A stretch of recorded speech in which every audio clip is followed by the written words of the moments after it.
என் இனிய வலைதள பிரியர்களுக்கும் தமிழ் நெஞ்சங்களுக்கும் இந்த வார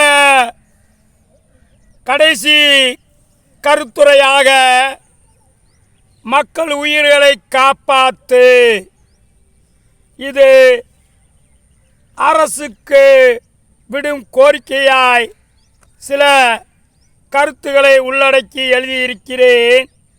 அதற்காகத்தான் இதன் தலைப்பை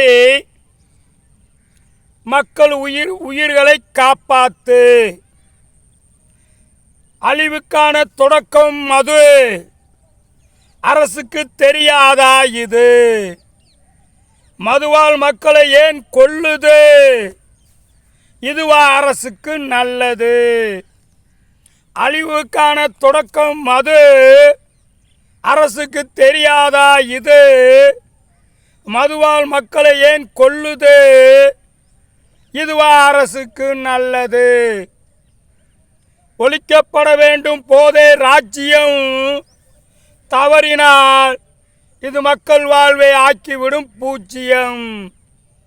ஒழிக்கப்பட வேண்டும் போதே ராஜ்யம், தவறினால் இது மக்கள் வாழ்வை ஆக்கிவிடும் பூஜ்ஜியம். மதுவா அரசின் லட்சியம், இது தொடர்ந்தால் வீழ்ச்சி நிச்சயம். மதுவா அரசின் லட்சியம், இது தொடர்ந்தால் வீழ்ச்சி நிச்சயம்.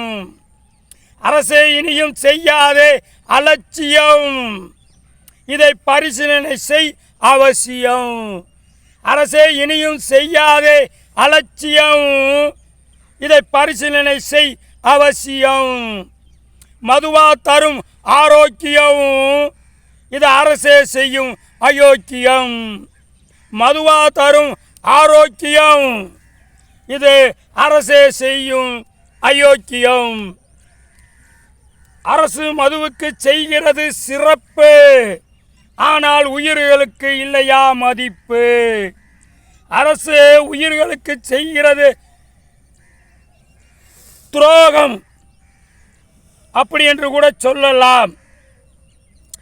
அரசு மதுவுக்கு செய்கிறது சிறப்பு பல சலுகையின்ற பேரில், ஆனால் உயிர்களுக்கு இல்லையா மதிப்பு என்பதை கொஞ்சம் அரசு பரிசீலித்தே ஆக வேண்டும். இது எந்தவித துதிப்பு? அரசே மது விற்பது எந்தவித துதிப்பு? இதை நினைத்தாலே வருகிறது கொதிப்பு. இது எந்தவித துதிப்பு? இதை நினைத்தாலே வருகிறது கொதிப்பு. மதுவால் தினம் வாகன விபத்து என்ன இருக்கிறது இதைவிட பேராபத்து? மதுவால் தினம் வாகன விபத்து என்ன இருக்கிறது இதைவிட பேராபத்து? மதுக்கடைகளை அடைத்து அரசே மக்கள் உயிர்களை காப்பாற்று.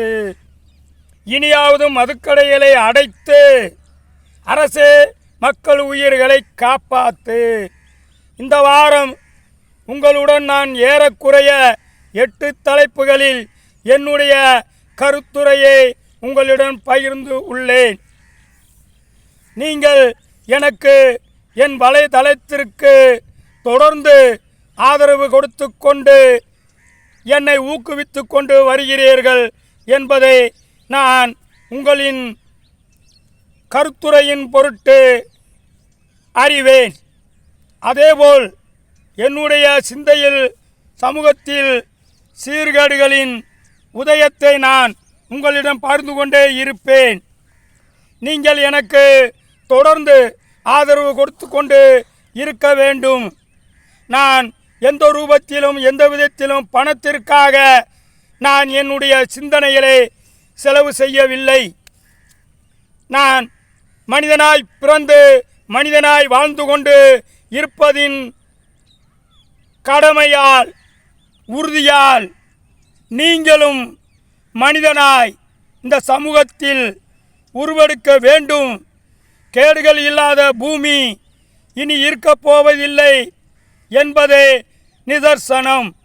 காரணம் விஞ்ஞானம் பல ரூபங்களில் மனிதனுடைய சிந்தனைகளையும் அவனுடைய செயல்பாடுகளையும் அவன் மூளையின் நிமித்தம் சிந்தனையை சிதறடித்து வந்து கொண்டிருக்கிறது. இதை நானும் அறிவேன்.